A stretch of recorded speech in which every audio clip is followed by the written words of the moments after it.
Hi everyone, welcome back to my channel Tabassum vlogs. ఎలా ఉన్నారండి? మా బుడ్డోడు కూడా మీకైతే హాయ్ చెప్పేస్తున్నాడు.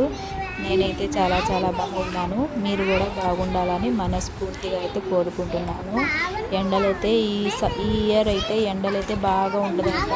అందరూ చాలా జాగ్రత్తగా ఉండండి. వడదెబ్బ తగలకుండా ఇంట్లోనే ఉండండి.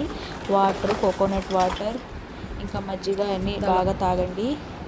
నేను ఏ పని చేసినా మా పిల్లలు అయితే నాకు హెల్ప్ చేస్తారు. మా పాప కూడా హెల్ప్ చేస్తుంది. బట్ తనకైతే వీడియో తీయను నేను. అండ్ మా బాబుకి కూడా వీడియో తీస్తాను. మా పాపకు వీడియోస్ అయితే తీయడం నచ్చవు, తనకి విసుక్కుంటుంది. అందుకోసం నేను తనకు తీయను. నేనైతే 3 kg అయితే ఊర మిరపకాయల కోసం తీసుకున్నానండి. అదే చల్ల మిరపకాయలు అంటారు, మీ ఊర్లో ఏమని పిలుస్తారో. కొంతమంది చల్ల మిరపకాయలు, ఊర మిరపకాయలు, మేమైతే దైకే మిర్చి అంటాము.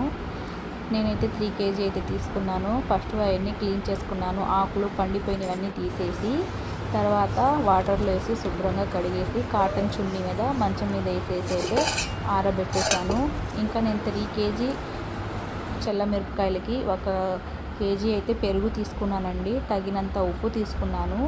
కొంచెం పసుపు వేయాలండి, ఎందుకంటే 1 year దాకా రావాలి కదా. ఎర్రబడవు, నల్లబడవకుండా తెల్లగానే ఉంటాయి. దీంట్లో లెమన్ కూడా వేయాలండి, బట్ నా దగ్గర అయితే ఇప్పుడు ప్రెజెంట్ లెమన్స్ లేవు. ఈ నైట్ మా హస్బెండ్ తీసుకొస్తే రేపు మార్నింగ్ అయితే వేసేస్తాను. లెమన్స్ కూడా 2 పిండేస్తాను, పెద్ద సైజువి 2. ఇది మధ్యాహ్నం బాగా ఇలా చాకుతో ఇలా కోసి ఇలా ఈ నైట్ అంతా ఊరనివ్వాలండి. మజ్జిగలో ఉప్పు మజ్జిగ బాగా పట్టేటట్టు ఈ నైట్ అంతా ఉంచి రేపు